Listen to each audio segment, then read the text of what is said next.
اور اس کا ذکر بھی پیچھے گزرا ہے سورۃ روم میں.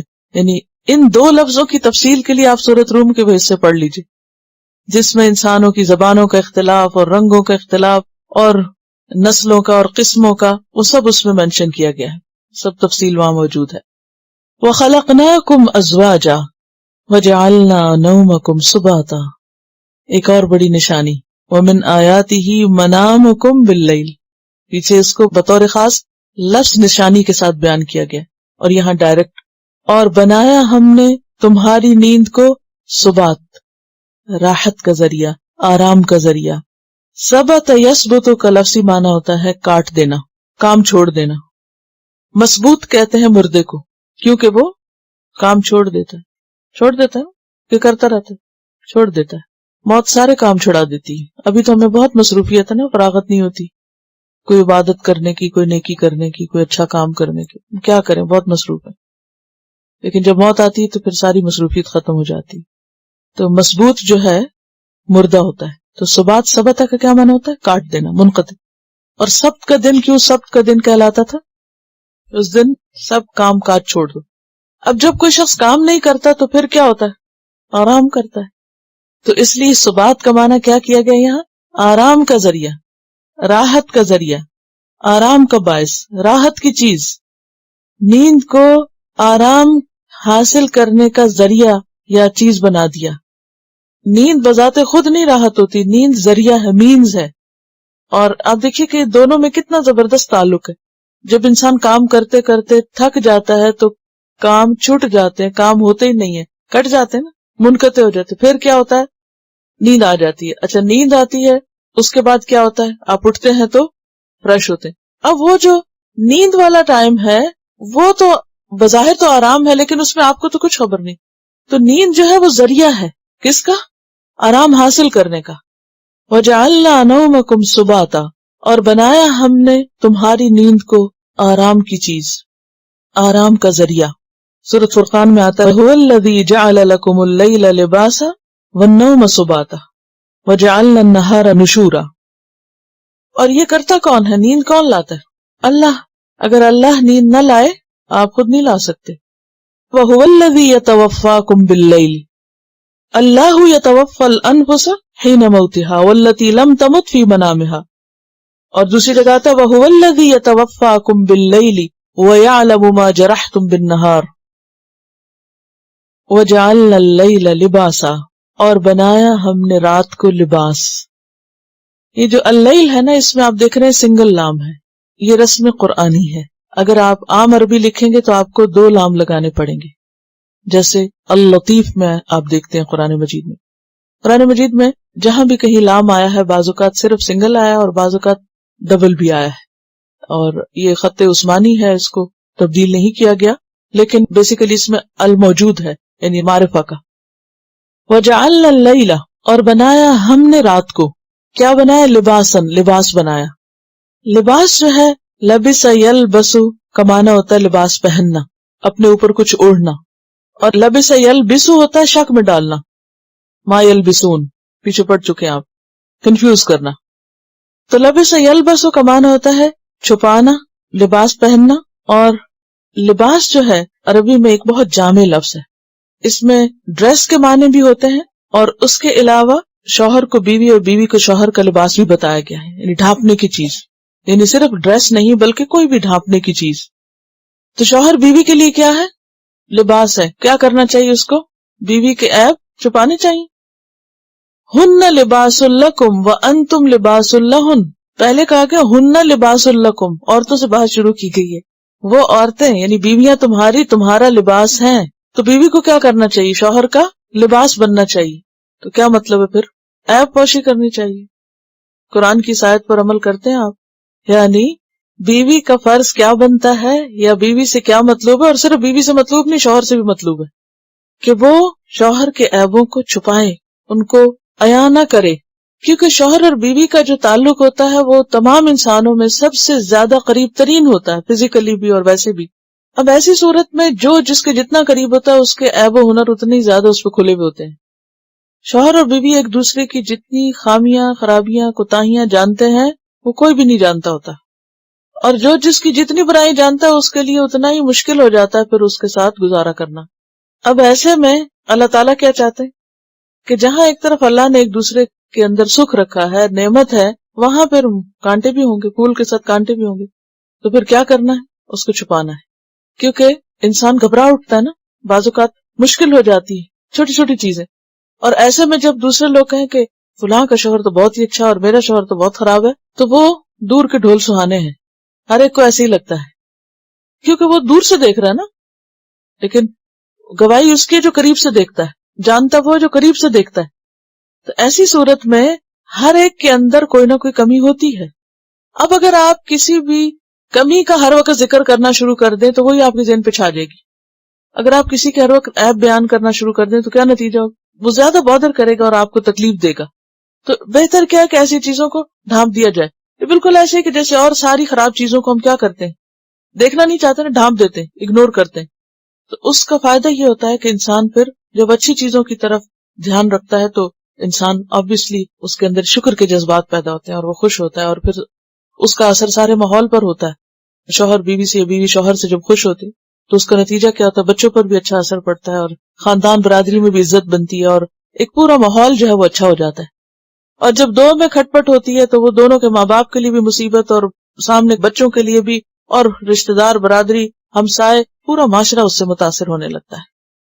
قد سمع اللہ قول التی تجادلک فی زوجہا، جب کوئی بڑا مرحلہ ہو تو اس وقت شکایت کی جا سکتی ہے، حل تلاش کیا جا سکتا ہے، لیکن روزمرہ کی چھوٹی چھوٹی باتیں ان کا ہر وقت تذکرہ کرنا کہ یہ خرابی ہے، وہ خامی ہے، یوں نہیں ہے، وہ نہیں ہے، اس سے انسان کے اندر ناشکرا پن آتا ہے. اور پھر کیا کہا گیا حدیث میں کہ میں نے عورتوں کو جہنم میں سب سے زیادہ دیکھا ہے، اور اس کی وجہ کیا بتائی گئی ہے؟ شوہر کی ناشکری ہوتی ہے. اب ہوتا ہے کہ مرد بھی عورتوں کے ایپ بیان کرتے ہیں اور ایک دوسرے سے ڈسکس کرتے ہیں، اور یہ نہیں ہے کہ وہ کوئی فرشتے ہوتے ہیں، لیکن عام طور پر وہ اتنے زیادہ سینسیٹیو نہیں ہوتے کہ وہ چھوٹی چھوٹی باتوں کو بہت زیادہ ذہن پہ سوار رکھے اور انہیں کو ڈسکس کرتے رہے. اس میں عورتیں حساس ہوتی ہیں، حساس طبیعت ہوتی ہے، چھوٹی چھوٹی باتیں زیادہ چپتی ہیں، پھر وہ بہت بڑی بھی بن جاتی ہیں زیادہ تکرار سے، اور پھر وہ کہیں نہ کہیں اگلی جاتی ہیں اور پھر وہ اور مسئلے پیدا کر دیتی ہیں. تو ایسی صورت میں اس کا حل کیا ہے؟ صبر. اور صبر کا بدلہ کیا ہے؟ جنت. وَجَزَاهُمْ بِمَا صَبَرُوا جَنَّةً وَحَرِيرًا. جب صبر نہ ہو تو یہی آیت پڑھ لیا کریں، وَجَزَاهُمْ بِمَا صَبَرُوا جَنَّةً وَحَرِيرًا. جنت کی قیمت ہے، ایک جنت کی پرائز پے کرنی پڑے گی.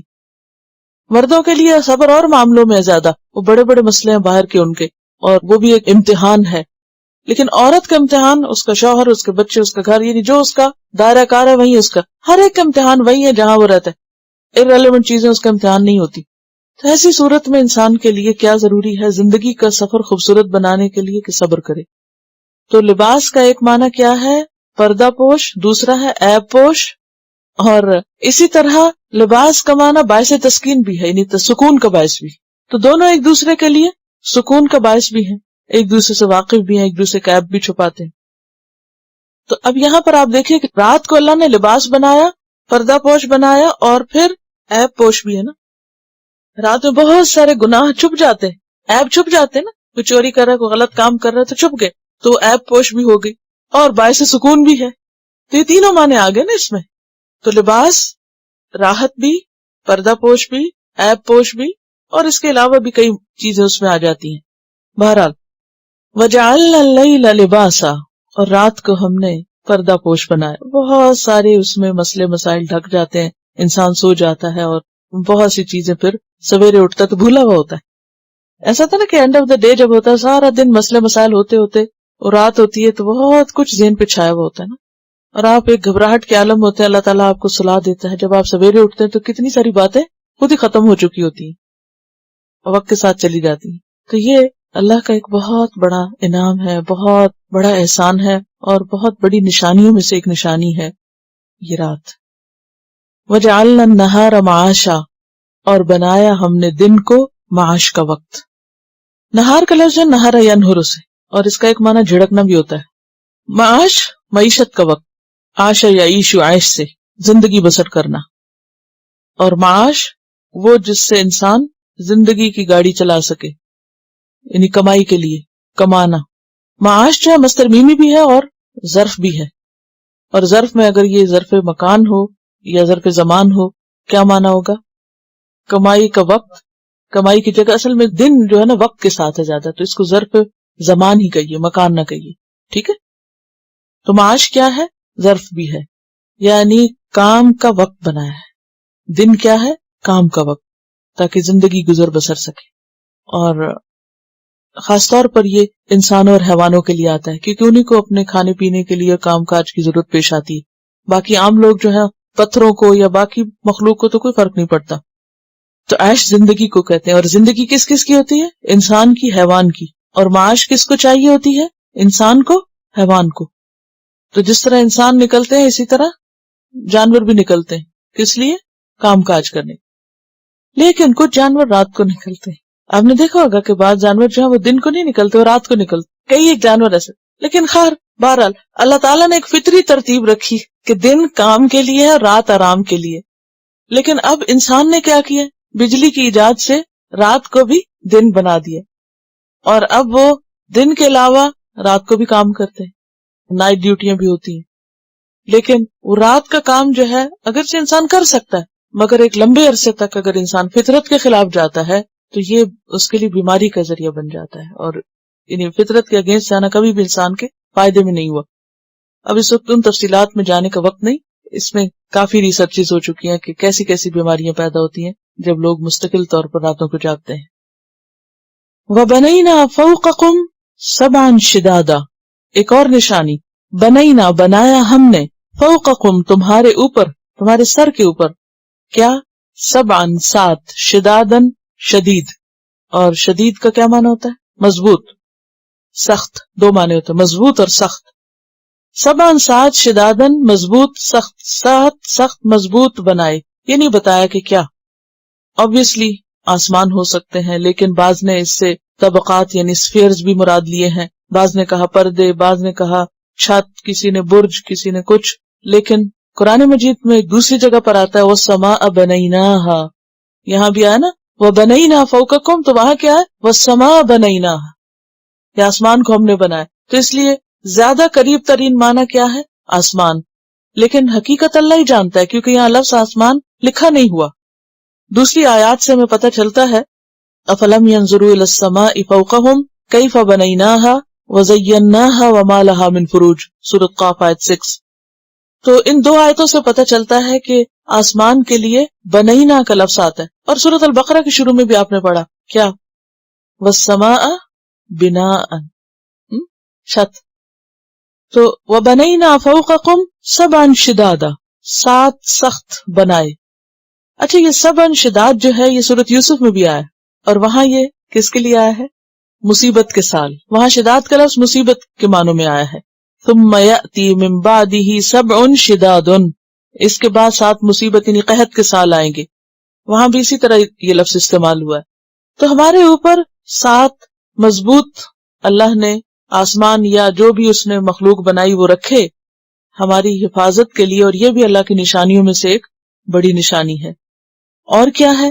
وَجَعَلْنَا سِرَاجًا وَهَّاجًا، اور بنایا ہم نے سورج یا چراغ روشن. سراج سین ریجیم، اسی سے لفظ سورج بھی نکلا ہے. اور سرج کہتے ہیں زین کو. زین کس کی ہوتی ہے؟ گھوڑے کی. اور اسرجہ کا معنی ہوتا ہے زین لگانا. لیکن یہاں مراد کیا ہے؟ چراغ. عربی میں کسی بھی چراغ، کسی بھی قسم کے چراغ کے لیے، خواہ وہ آپ کا بلب ہو یا کوئی لالٹین ہو یا کچھ، ان کے لیے لفظ اسراج استعمال ہوتا ہے. اور لالٹین وغیرہ کے لیے، خواہ کوئی تیل سے جلے یا کوئی کسی اور چیز سے جلے. تو سراج کا کیا معنی ہے؟ چراغ. اور اشارہ ہے کس کی طرف؟ سورج کی طرف. اور کیسا ہے یہ سراج، کیسا ہے یہ چراغ؟ وہاجا، وہاج ہے.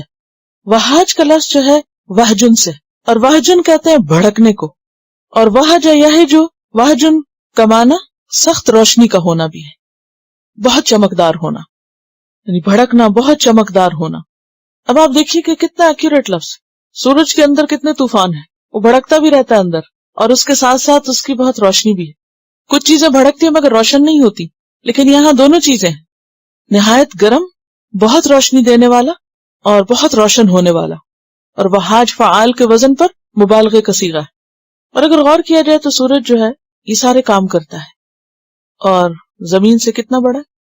3,30,000 گنا. 3,30,000 گنا بڑا ہے زمین کے مقابلے میں. زمین سے فاصلہ کتنا ہے؟ اچھا میں اردو میں نمبرز بول رہی ہوں، شاید پوری طرح سمجھ نہ آئے. 330,000 ٹائمز بڑا ہے زمین سے سورج جو ہے. اور فاصلہ کتنا ہے یہاں سے وہاں تک؟ 9,30,00,000 میل. اور اس کا ٹیمپریچر کتنا ہے؟ 1,40,00,000 ڈگری سینٹی گریڈ. اور اس کا ڈائمیٹر کتنا قطر؟ 8,62,000 میل. اور زمین کے قطر سے 109 گنا زیادہ ہے. اور یہ جو سٹار ہے سورج کا، یہ تو بہت چھوٹا ہے. اس سے بعض ستارے 108 گنا بڑے ہیں. ان کا ڈائمیٹر 108 گنا بڑا کس سے؟ سورج سے بھی. سپر سٹارز جو ہیں وہ آپ نے تو زمین پہ ہی بنائے ہوئے. لیکن وَجَعَلْنَا سِرَاجًا وَهَّاجًا، اور بنایا ہم نے سورج بہت روشنی دینے والا. یہ بھی اللہ کی نشانیوں میں سے ایک نشانی. اگر ٹائم ہو تو آپ ان میں سے ایک ایک نشانی کے اوپر ذرا غور کریں تو عقل دنگ رہ جائے گی کہ اللہ تعالیٰ کن چیزوں کا ذکر کر رہے ہیں.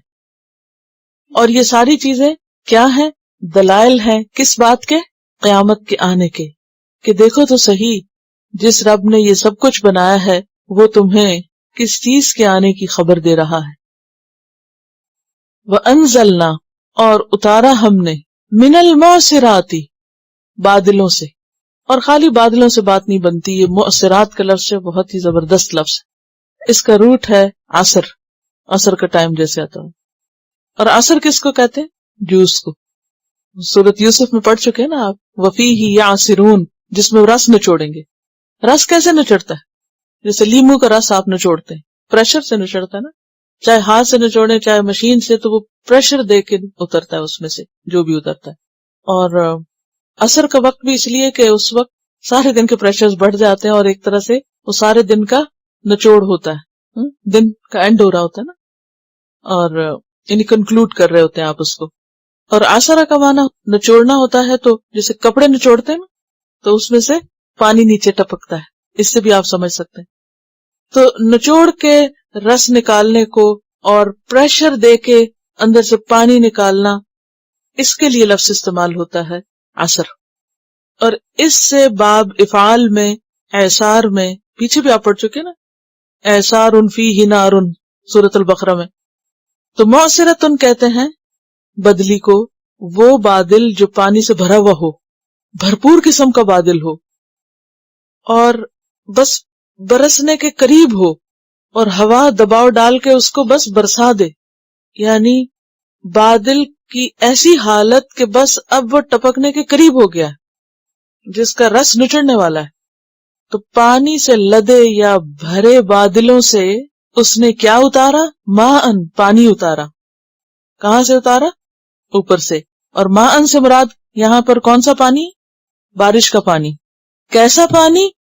ثجاجن، بہت زور سے بہنے والا. پانی کے ریلے کو کہتے ہیں سج، بھرپور پانی. اشارہ ہے کس کی طرف؟ موسلادھار بارش کی طرف. ہم نے پانی سے لدے بادلوں سے، یا کہنا چاہیے بھرپور بادلوں سے، پانی کا ریلا برسا دیا، موسلادھار بارش برسا دی. یہ جو سجاج کا لفظ ہے آپ نے ریسنٹلی پڑھا ہوگا، سج. حج کے بارے میں آتا ہے نا کہ بہترین حج کون سا ہے؟ جس میں عج اور سج ہو. عج کیا ہوتا ہے؟ شور مچانا.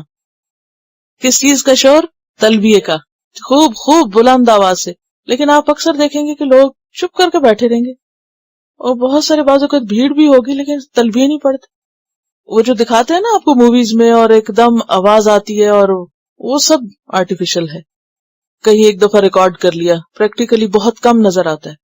ایک مجھے اپنا سفر یاد ہے، جو پہلا سفر تھا جو میں نے جارڈن سے کیا تھا سعودی عرب کے لیے. اس فلائٹ میں اتنا زبردست تلبیہ تھا کہ پوری فلائٹ جو تھی وہ ہر تھوڑی دیر کے بعد واقعی لگتا تھا آج ہے، ایک شور ہو گیا ہے. اور اتنی زبردست فیلنگ ہو گئی تھی بائی دا ٹائم ہم وہاں پہنچے کہ لگ رہا تھا ہم کو ایک سفر کر رہے ہیں. اس کے بعد جب بھی اپنے وطن سے جانا ہوا، سو رہے ہیں، آرام کر رہے ہیں، راحت میں ہیں، اتریں گے تو پھر جا کے دیکھیں گے. اور پھر مارے مارے پھر رہے ہیں، ادھر ادھر ادھر وقت ضائع کر رہے ہیں، لیکن کسی کوشش نہیں کہ مل کے کچھ تلبیہ پڑھیں. تو وہ حج اللہ کو بہت پیارا ہے جس میں عج اور سج ہو. اور سج جو ہے اس میں بھی شور کا مفہوم ہے، لیکن سج کا ایک اور معنی بھی ہے خون بہانا، یعنی اس میں خوب قربانیاں کی جائیں. تو وہ حج جس میں بہت تلبیہ ہو، بہت قربانیاں ہو، وہ اللہ کو بہت پیارا ہے، بہت پسند ہے. تو یہاں پر ما ان سجاجا، خوب خوب برسنے والا پانی اللہ نے آسمان سے اتارا. دیکھو تو صحیح کہ کس طرح آسمان سے ہواؤں کے اندر بھرا ہوا پانی ایسے نچڑ آتا ہے جیسے کوئی جوس نچڑ رہا ہو، اور ایک پورا چھم چھم برستا ہے، اور ایک اس کے اندر کثرت بھی ہے اور خوبصورتی بھی ہے اور ایک منظر بھی حسین ہے. اور پھر اس میں جب مؤثرات کا لفظ ہے تو پھر اس کو آپ مزید سمجھ سکتے ہیں فَأَنزَلْنَا مِنَ السَّمَاءِ مَاءً فَأَسْقَيْنَاكُمُ، اور ماءً طہورا بھی ہے، یعنی بارش کا پانی جو ہے، اور ماءً مبارک ہے، اور پھر اللہ نے اس سے پلایا. وَمَا أَنْتُمْ لَهُ بِخَازِنِينَ، ہم اس کو جمع کر کے نہیں رکھ سکتے. اللہ تعالیٰ اس کو جہاں جمع کرتا ہے سمندروں میں، پھر اس کے بعد دوبارہ ہمارے اوپر لے آتا ہے، اور پھر جذب کر کے زمین کے اندر چشمے بہہ پڑتے ہیں. تو یہ سب اللہ کی قدرت کی نشانیاں ہیں، اللہ کی رحمتیں ہیں. وَأَنزَلْنَا مِنَ الْمَعْصِرَاتِ مَاءً ثَجَّاجًا لِنُخْرِجَ بِهِ حَبًّا وَنَبَاتًا. کیوں یہ بارش برسائی؟ لی، تاکہ، نخرجا ہم نکالیں، لی اصل میں لئن تھا یا لکئی، نخرجا ہم نکالیں، بھی ساتھ اس کے، کس کے؟ اس پانی کے، اور بے یہاں سبب کا ہے، بذریعہ اس پانی کے، کس کو؟ حبن، دانے. حب حبت ان کی جمع ہے، غلے کو کہتے ہیں، فوڈ گرینز جو ہیں. اناج بھی اس کا ترجمہ کیا جاتا ہے، اور پیچھے آپ پڑھ چکے ہیں کمثل حبۃ انبتت سبع سنابل، وہ دانے جو خوراک میں کام آتے ہیں. گٹلی کو نہیں حب کہتے، ٹھیک ہے، حب کھانے والے دانوں کو کہتے ہیں. بیج سیڈ کے لیے بھی آتا ہے، لیکن گٹلی کے لیے نوات کا لفظ آتا ہے. لنخرج به حبا، تاکہ ہم زمین میں سے حب نکالیں. اور حب کا روٹ بھی ہے یہ محبت کا، اور حب کو شاید حب دو بنیاد پر کہا جاتا ہے. ایک تو یہ کہ حب جو ہے زمین میں چھپایا جاتا ہے، تو اس طرح حب جو ہے وہ دل میں ہوتی ہے، زبان پر کم. اچھا، پھر اسی طرح جو حب ہے دانے کو اس لیے بھی کہ انسان کو بہت محبوب ہے. کھانے میں آپ دیکھیں سب کچھ ہو، اور اگر روٹی نہ ہو یا چاول نہ ہو، گرین فوڈ نہ ہو، تو پھر کیا ہوتا ہے؟ ایسا لگتا ہے کچھ کھایا نہیں. وہ الگ بات ہے کہ عادت فرق ہو جائے تو پھر ہر چیز ٹھیک ہو جاتی ہے، لیکن میجورٹی کی بات کر رہی. تو لنخرج به حبا، یعنی تمہاری پسندیدہ خوراک نکالی زمین سے اس پانی کے ذریعے. ونباتا، اور سبزیاں، نباتات اگنے والے پودے، ویجیٹیبلز، خواہ وہ فروٹ کی شکل میں ہو یا سبزی ترکاری کی شکل میں یا حیوان کا چارہ، سب کے لیے نبات کا لفظ آتا ہے. وجنات الفافا، وجنات اور باغ، جنت ان کی جمع. الفافا لفظ سے ہے، لفظ کا کیا معنی ہوتا ہے؟ لپٹا ہوا، اٹیچڈ. اور الفاف لفظ سے، اور لفیف بھی پڑھ چکے ہیں پیچھے آپ، سورۃ بنی اسرائیل میں آتا ہے نا، جئنا بکم لفیفا. اور سورۃ قیامہ میں پڑھا التفت الساق بالساق، پنڈلی سے پنڈلی لپٹ جائے گی. وجنات الفافا، اور باغ لپٹے ہوئے، گھنے، یعنی ایک دوسرے کے اندر شاخیں گھسی ہوئی، اتنے گھنے کہ سورج کی روشنی چھن کے نیچے نہیں آ سکتی، ادھر ہی رک جاتی. کئی درخت ایسے ہوتے ہیں نا کہ نیچے کوئی دھوپ نہیں آتی، تو ایسے درختوں کے لیے آتا ہے وجنات الفافا. اور ایسے باغ کے جو خوب گھنے ہیں، ایک دوسرے میں لپٹے ہوئے ہیں. تو یہ سب دراصل کیا ہے؟ اللہ کی قدرتوں کا بیان ہے.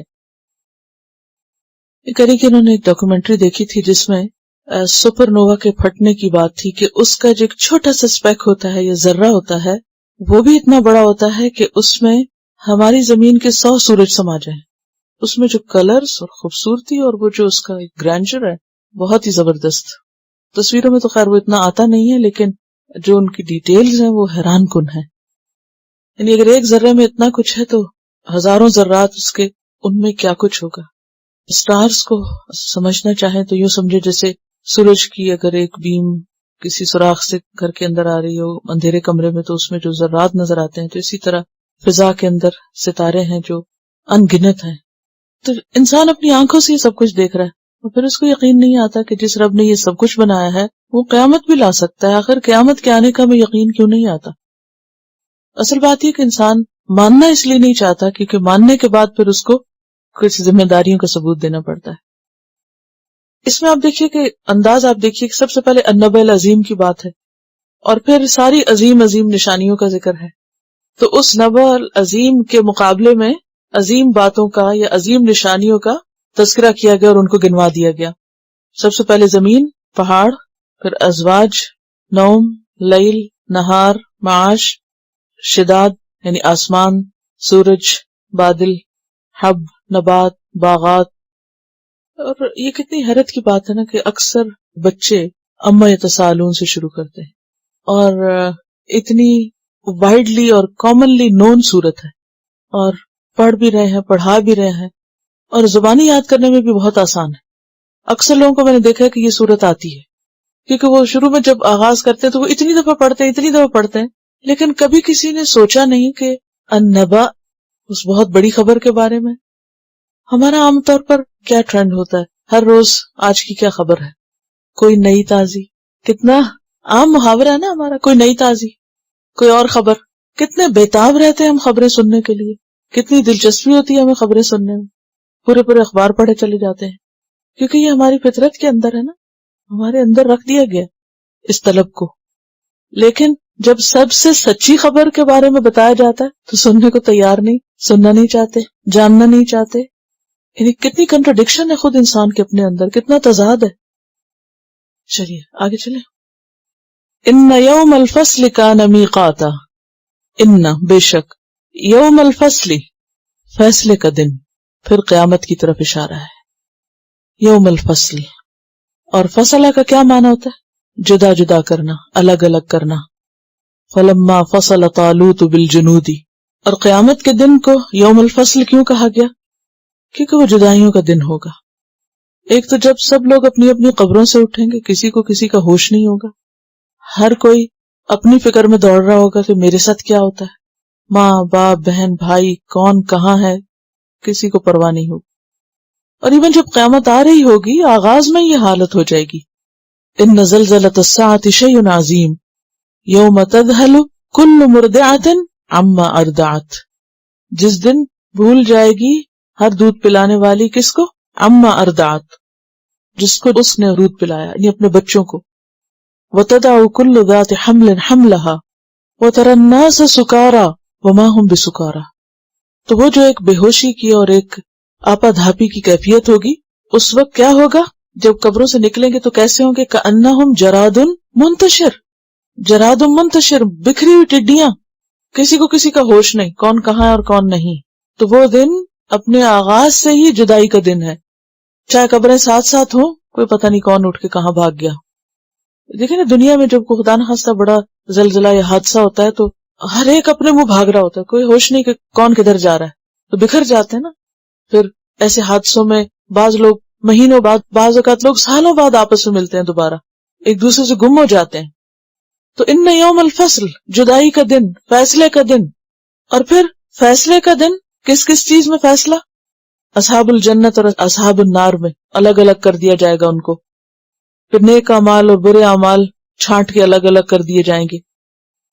پھر اسی طرح حق اور باطل، اچھائی برائی، ظلم اور انصاف، کفر اور ایمان، ہر چیز کو الگ الگ چھانٹ کے رکھ دیا جائے. آج آپس کے اختلافات ہیں، کون حق پہ کون نہیں، بعض اوقات کتنا کنفیوژن ہوتا ہے. دنیا میں کتنے فیصد چیزیں ہیں جن کو آپ بلیک اینڈ وائٹ میں بتا سکتے ہیں؟ نہیں پتا چلتا نا. بہت زیادہ گرے ایریا ہے، بہت ساری چیزیں فیصلہ ہی نہیں ہو پاتی، کیا صحیح اور کیا غلط ہے، کیا خالص ہے اور کیا ناخالص ہے. کسی کی شکل سے نہیں پتا چلتا کون مومن ہے کون منافق ہے، کون کیا ہے. ہر چیز ملی جلی ہے یہاں. لیکن قیامت کا دن ایسا ہوگا کہ جس میں ذرہ ذرہ چھانٹ کے الگ کر دیا جائے گا. وَمَن يَعْمَلْ مِثْقَالَ ذَرَّةٍ خَيْرًا يَرَهُ وَمَن يَعْمَلْ مِثْقَالَ ذَرَّةٍ شَرًّا يَرَهُ. شر کا بھی ذرہ الگ کر دیا جائے گا، خیر کا بھی ذرہ الگ کر دیا جائے گا. تو وہ دن الگ الگ کر دینے والا ہوگا، سب کو چھانٹ کے اپنے اپنے ٹھکانے کر دے گا. یہ دن کیسا دن ہے؟ ان یوم الفصل کان میقاتا، مقرر وقت پر آئے گا، فکس ٹائم ہے اس کا. میقات کا لفظ جو ہے یہ وقت سے ہے، اور یہ بھی کیا ہے دراصل؟ ظرف زمان، اور مفعال کے وزن پر آلہ بھی ہے. فیصلے کا دن جو ہے اس کا ٹائم مقرر ہے، ٹائم مقرر ہے، اپنے مقرر وقت پر آ جائے گا. نہ ایک دن پہلے آئے گا نہ ایک دن پیچھے آئے گا، جب آنا ہے بس آ جائے گا. اجل معدود ہے نا، گنی جا چکی ہے مدت اس کی، کتنے سال بعد ہمیں نہیں پتا، لیکن اللہ کو پتا ہے کتنے عرصے کے بعد اس کو آنا ہے. اور جو اس کا ٹائم مقرر ہے اسی وقت آئے گا. ہم کبھی اس طرح نہیں سوچتے کیا کہ قیامت کا دن اس کا وقت مقرر ہے، اپوائنٹڈ ہے، اور وہ اسی وقت آئے گا. ہم کیا سوچتے ہیں ابھی بڑا دور ہے. ان یوم الفصل کان میقاتا، اصل میں وہ کہتے تھے نا جب یسألونک عن الساعۃ ایان مرساہا، وہ جو مختلفون تھے اور یتساءلون کرتے تھے، وہ پوچھتے تھے کب آئے گا، کیا ہوگا، کیسے ہوگا. تو اب یہ بتایا جا رہا ہے کہ وہ ایک اپوائنٹڈ ٹائم ہے. یہ دراصل جواب ہے کس کا؟ عما یتساءلون کا. کیا کہ ان یوم الفصل کان میقاتا یوم ینفخ فی الصور، یوم جس دن، ینفخ، نفخ کہتے ہیں پھونک مارنے کو، ونفخت فیہ من روحی، اور ینفخ کیا پھونک مار دی جائے گی کس میں؟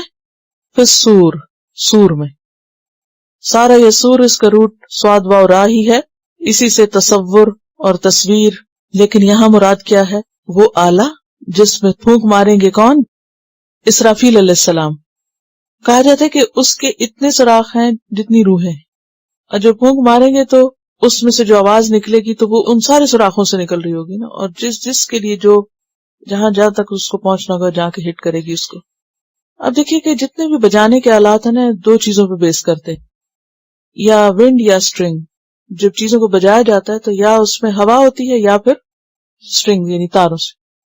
اب یہ جو ہے سور، یہ بیسیکلی کیا ہے؟ ایک انسٹرومنٹ ہے. سور کیا ہے؟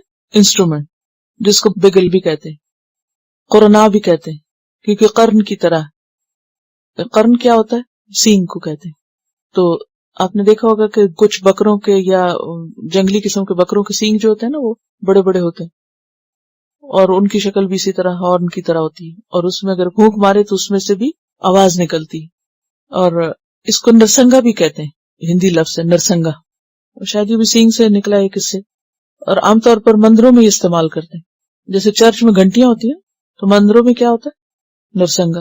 اور سنیگاگ وغیرہ میں ناقوس. یاد ہے وہ حدیث جس میں اذان کی بات تھی تو مختلف لوگوں نے مختلف اپنی رائے دی تھی، کسی نے ناقوس کا کہا، کسی نے گھنٹیوں کی بات کی.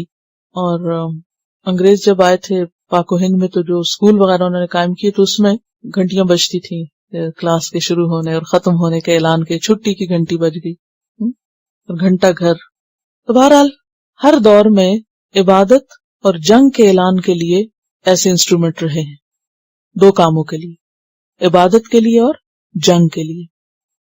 کہ جب جنگ کا آغاز کرنا ہو تو اس کے لیے بھی خاص قسم کی آواز ہوتی ہے، اور سائرن بھی ہوتے ہیں اب تو، اور روزے کے اعلان کے لیے بھی سائرن بجتے ہیں.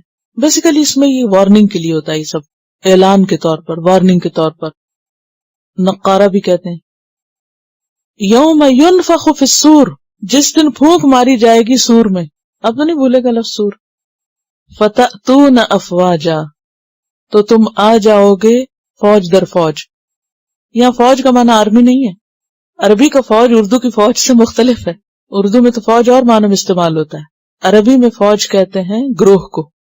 حج کے موقع پر آپ دیکھیں کہ وہاں لکھا ہوگا تفویج الحجاج، یعنی جہاں حاجیوں کی گروپنگ ہوتی ہے تو اسے تفویج کہتے ہیں. فوج وہ بھی فوجوں کی طرح ہوتے ہیں، یعنی گروہوں کی شکل میں، یعنی عسکر اور جند کے معنوں میں نہیں ہے بلکہ خالی گروہ. جیسے پنجابی میں جٹ نہیں کہتے، جٹ کبھی سنا لفظ جٹ؟ کس معنی میں ہوتا ہے جٹ؟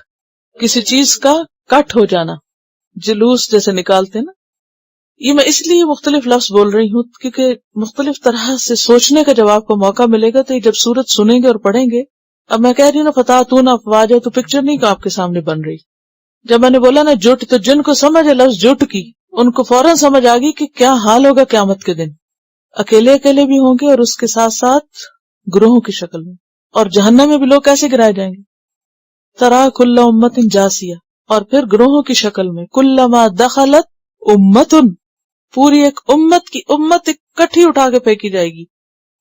لعنت اختہا، وہ اپنی بہن کو لعنت کرے گی جو اس کو بھٹکانے کا ذریعہ بنی. تو یہ جو افواج ہیں یعنی لوگوں کے ہجوم ہوں گے، کراؤڈز. اور یہ منظر بھی حج پہ خوب نظر آتا ہے.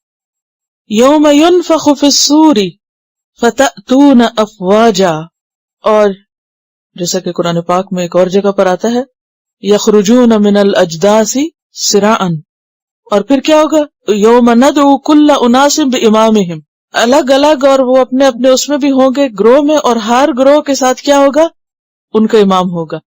اور کس اعتبار سے گروہ بنیں گے پتہ ہے آپ کو؟ اعمال کے اعتبار سے، دلچسپیوں کے اعتبار سے، جو جس سے محبت کرتا ہوگا اسی کے گروہ میں ہوگا. المرء مع من احبہ. مسلم الخولانی کے بارے میں کسی نے سنا؟ مسلم الخولانی، مسلم الخولانی جو تھے وہ تابعی تھے اور بہت ہی نیک انسان تھے، اور ان کے بارے میں آتا ہے کہ جب ان سے طلحہ لستی کا پتہ، حضرت ابوبکر کے دور میں مرتدین کا پتہ ہے، مرتدین میں سے کچھ گروہوں میں نبوت کا دعویٰ بھی ہوا تھا. کس کس نے کیا تھا؟ مسلمہ کذاب، اسود انسی، اور طلحہ لستی، اور سجاح عورت بھی تھی. اصل میں نبی صلی اللہ علیہ وسلم سے پہلے کبھی وہاں کسی نے نبوت کا دعویٰ نہیں کیا، کوئی نے پرواہ نہیں تھی، کوئی مذہبی لوگ نہیں تھے وہاں کے، اور نہ ان کو اس کی کوئی ضرورت تھی. حضرت ابراہیم کو گزرے ایک زمانہ گزر چکا تھا، اور باقی پیغمبر عربوں میں نہیں آئے تھے، آس پاس آئے تھے، لہٰذا ان کے ہاں کوئی اٹریکشن نہیں تھی کسی کے نبی کا دعویٰ کر. لیکن جب نبی صلی اللہ علیہ وسلم نے دعویٰ کیا اور پھر جس طرح آپ کو کامیابی ہوئی، تو پھر وہ کہ وہ جھوٹے نبی پھوٹ پڑے. انہوں نے کہا کہ یہ تو بڑا کامیاب بزنس ہے، چلو ہم بھی دعویٰ کر لیتے ہیں. تو آپ کے دور میں بھی کچھ نے کر لیا، اور کچھ بعد میں تو جیسے مشرم کی طرف پھوٹ پڑی چیزیں بلائیں. تو بہرحال مسلم الخولانی جو تھا، ان سے اس نے پوچھا جھوٹے نبی نے کہ کیا تم مجھے نبی مانتے ہو؟ اس نے کہا میں سنتا ہی نہیں، یعنی کہ میں نہیں، آئی کانٹ ہیئر، میں نہیں سن سکتا. اس نے کہا کیا محمد صلی اللہ علیہ وسلم کو نبی مانتے؟ ہاں نبی مانتے.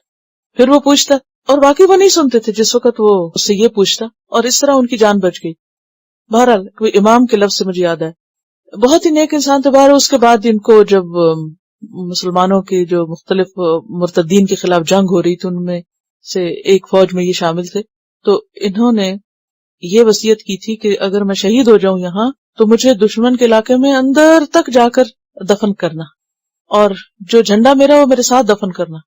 میں چاہتا ہوں کہ قیامت کے دن جب میں اٹھوں تو میں شہداء کا امام بن کے اٹھوں اور اس جھنڈے کے ساتھ اٹھوں.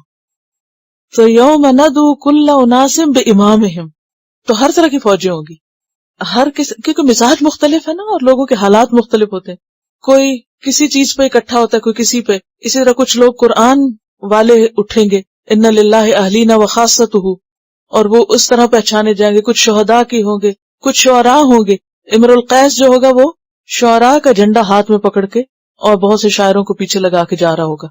تو قیامت کے دن کا ایک منظر یہ بھی ہے، تو اس کا یہاں خاص طور پر ذکر کیا جا رہا ہے کہ وہ دن جس کا تم انکار کرتے ہو، ایک تو کہ فیصلہ ہو جائے گا، دوسرا یہ کہ فوج در فوج گروپس کی شکل میں لوگ آئیں گے اور ان کے لیڈرز ان کے ساتھ ہوں گے. تو ہر شخص کو سوچ سمجھ کے اچھی طرح اپنا لیڈر منتخب کرنا چاہیے. وہ کس کی فوج میں داخل ہو رہا ہے، وہ کس کے گروہ میں جا رہا ہے، وہ کس جماعت کو جوائن کر رہا ہے، وہ کس فرقے کے ساتھ ہے. کیونکہ قیامت کے دن آپ انہی میں سے اٹھائے جائیں گے، جو جس کے ساتھ ہوگا انہی میں سے اٹھایا جائے گا. یوم ینفخ فی الصور فتأتون افواجا وفتحت السماء، اور کھول دیا جائے گا آسمان، فکانت ابوابا، ہو جائے گا دروازے دروازے. اب کل بھی اس پہ ہم تفصیلاً پڑھ چکے ہیں، اذا السماء انشقت، اور یوم تشقق السماء، اور اذا السماء انفطرت. تو یہاں کیا ہے، وفتحت السماء، آسمان کھول دیا جائے گا. فکانت ابوابا، اور اس کے دروازے ہوں گے. اب ان دروازوں سے کون نکلے گا، کیا نکلے گا، حقیقت اللہ ہی جانتا ہے. اور ان دروازوں کے پیچھے کیا ہوگا جو کھلیں گے تو نظر آئے گا، اللہ ہی بہتر جانتا ہے. لیکن حال یہی ہوگا. وسیرت الجبال، اور پہاڑ چلا دیے جائیں گے، اپنی جگہ نہیں رکے رہیں گے. ذرا سوچیں کوئی بلڈنگ چل پڑے، جو بڑی بلڈنگز ہیں اگر کسی وقت سرکنے لگے اور ہلنے لگے جیسے گاڑی چلتی ہے تو کیا حال ہوگا. تو یہاں بھی کیا ہے، وسیرت الجبال، اور یہ چلنا جو ہے ان کا، یہ ایسا نہیں کہ وہ پہاڑی رہیں گے بلکہ ریزہ ریزہ ہو جائیں گے، جڑوں سے اکھیڑ کر باہر نکال کے کوٹ کے ان کو ریگ بنا کے اڑا دیا جائے گا. فکانت حباء منبثا، سورۃ الواقعہ میں آتا ہے. اور سورۃ النمل میں کیا آتا ہے، وترى الجبال تحسبها جامدة وهي تمر مر السحاب، تم سمجھتے ہو پہاڑ جمے ہوئے، وہ کس طرح ہوں گے، بادلوں کی طرح اڑنے لگیں گے. وتكون الجبال كالعهن المنفوش وسيرت الجبال فکانت سرابا، تو وہ کیا ہو جائیں گے؟ سراب۔ سراب کیا چیز ہوتی؟ مراج ہوتی۔ اچھا، سراب کا لفظ جو ہے نا سرابا سے ہے۔ سراب کا مطلب ہوتا ہے چمکتی ریت۔ عربوں کے ہاں گرمیوں میں جب ریت پر ایک خاص اینگل سے سورج پڑتا ہے تو اس سے چمک پیدا ہو جاتی ہے، اور تپتی ریت یوں لگتی ہے جیسے پانی، اور صرف پانی نہیں لگتا، اس کے اندر درخت بھی اور سائے بھی اور شیڈز بھی، اور یعنی وہ ایک بڑی خوبصورت پکچر ہوتی ہے۔ کبھی آپ کو اگر دیکھنے کا اتفاق ہو تو اس کے اندر تصویریں بھی دکھتی ہیں۔ یہ اللہ ہی بہتر جانتے کس چیز کا ریفلیکشن ہوتا ہے، لیکن بہرحال یہاں تو نہیں دکھتا، مگر ڈیزرٹ میں آپ اس کو دیکھ سکتے ہیں۔ اور جب انسان وہاں قریب پہنچتا ہے، جیسے وہ سورۃ نور میں بھی آپ نے پڑھا یحسبہ الظمآن ماء، پیاسا کیا سمجھتا ہے؟ پانی ہے، اور جب اس کے قریب پہنچتا ہے تو کچھ بھی نہیں پاتا، فوفاہ حسابہ، پاتا ہے وہاں اللہ کو، اور اللہ اس کا حساب خوب لیتا ہے۔ تو یہ ہے کہ قیامت کے دن یہ جو اتنے بڑے بڑے پہاڑ ہیں یہ کیا بن جائیں گے؟ سراب، خاک بن کے اڑ جائیں گے، ہباء منبثا، اپنی جگہ کچھ بھی نہیں رہے گا۔ اور وہ انسان دیکھے گا تو کیا کہے گا کہ یہ سب کیا ہے؟ سراب۔ تو سراب اگرچہ چمکتی ریت کو کہتے ہیں، لیکن صرف چمکتی ریت نہیں، سراب دھوکے کے لیے بھی آتا ہے، تو وہ ایسا لگے گا جیسے یہ تو سب ایک دھوکا تھا۔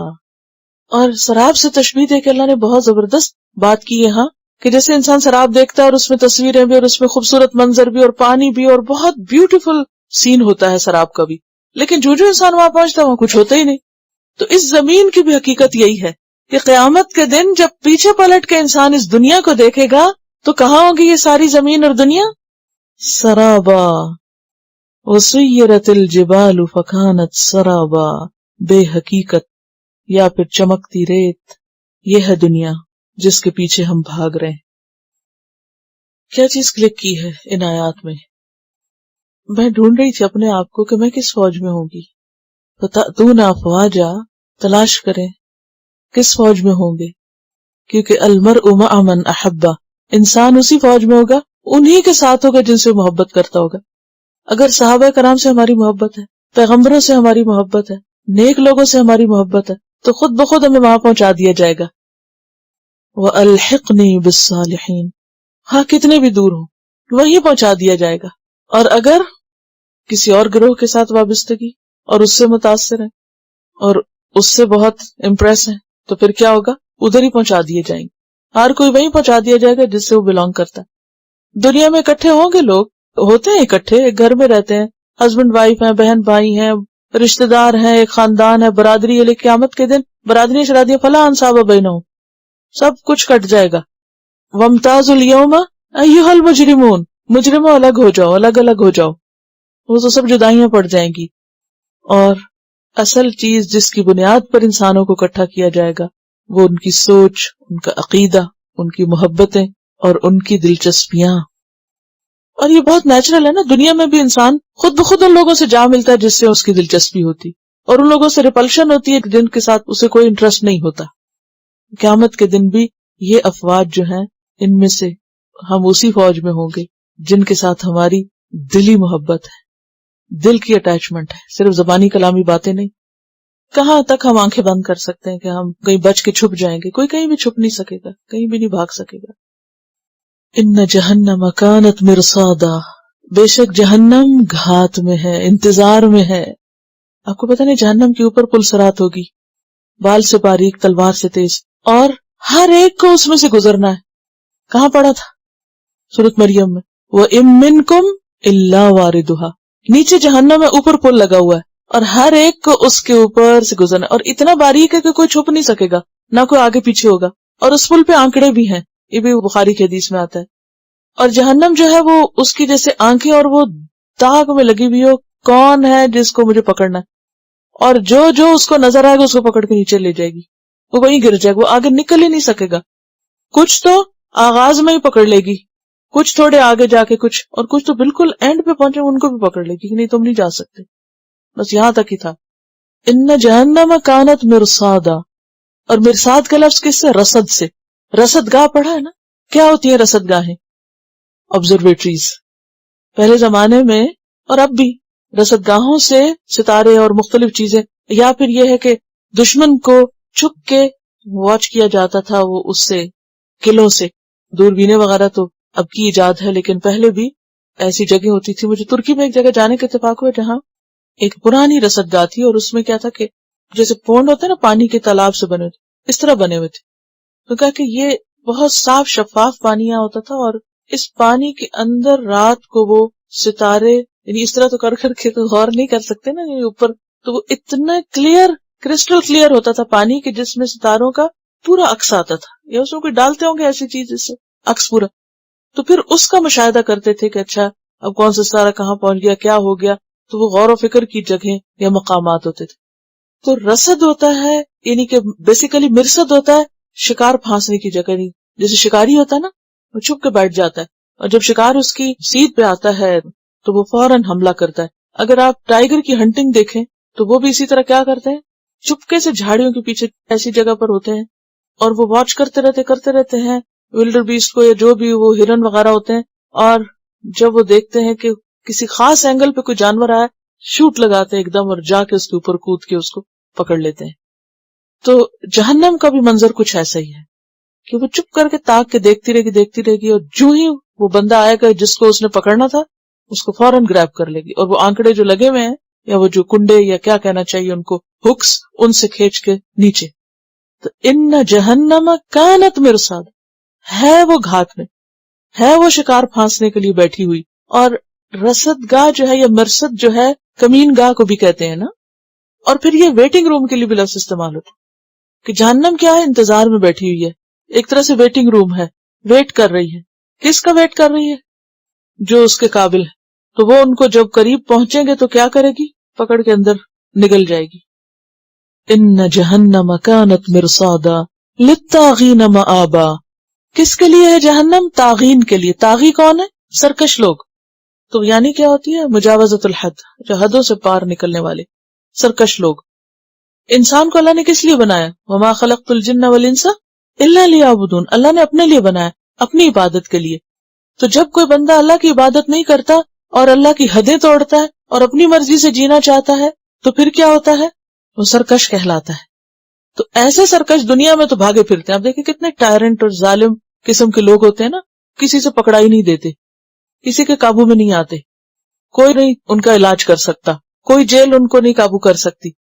پھر کیا ہوتا ہے دنیا میں؟ تو وہ چھپ کے بھاگ کے عیش و عشرت کر کے کسی کو مال سے خرید کے کسی کو اپنی اتھارٹی سے پکڑ کے اپنا کام کرتے رہتے ہیں. لیکن کل قیامت کے دن جہنم ان کو چپکے سے پکڑ لے گی, وہاں سے وہ بھاگ کے کہیں نکل نہیں سکیں گے, آگے جا ہی نہیں سکیں گے. للطاغین مآبا, اور مآبا کا کیا مطلب ہوتا ہے؟ لوٹ کے آنے کی جگہ, واپس آنے کی جگہ یعنی ٹھکانہ. اور مآب بھی کیا ہے؟ اسم ظرف ہے.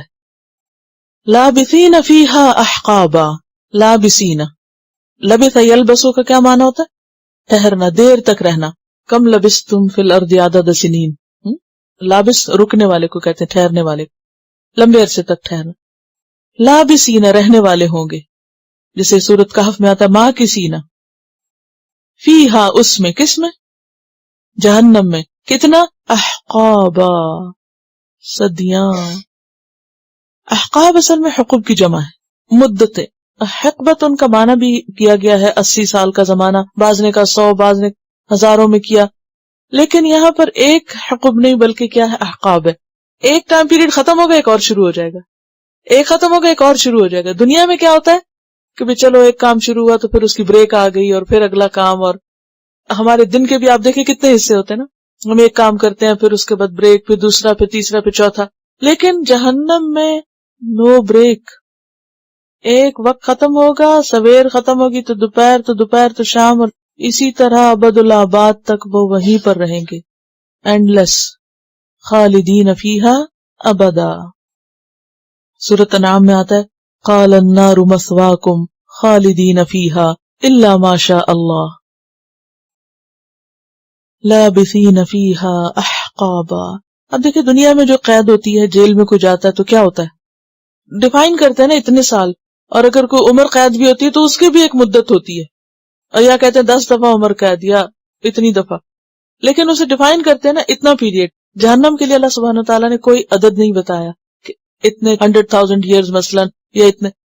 احقابا, ایک صدی ختم ہوگی، 1 سال ختم ہوگا، ایک عرصہ ختم ہوگا تو ایک اور شروع ہو جائے گا، اور وہ ہوتا ہی چلا جائے گا. اینڈ لیس، جسے کہتے ہیں نا ٹائم لیس، بے مدت.